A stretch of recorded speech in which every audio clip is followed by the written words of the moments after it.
কর হস্তান্তর খাতে রাজ্যকে একপ্রস্ত টাকা দিল মোদী সরকার। উৎসবের মরশুমের আগে সমাজ মাধ্যমে এই ঘোষণা অর্থ মন্ত্রকের। কর হস্তান্তরের কিস্তি বাবদ টাকা পেয়েছে নবান্ন, এমনটাই খবর।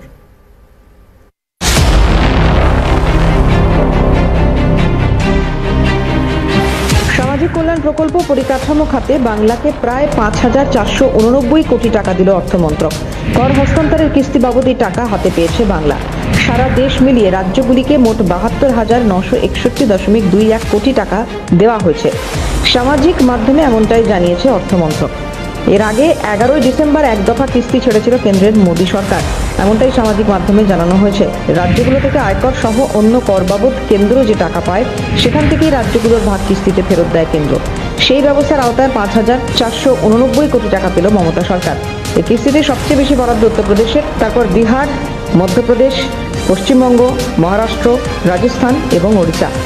কর কাঠামোর কত অংশ রাজ্যগুলো পাবে তার অন্যতম মাপকাঠি জনসংখ্যা। সেভাবেই সবচেয়ে বেশি ১৩,০৮৮.৫১ কোটি টাকা পেয়েছে উত্তরপ্রদেশ।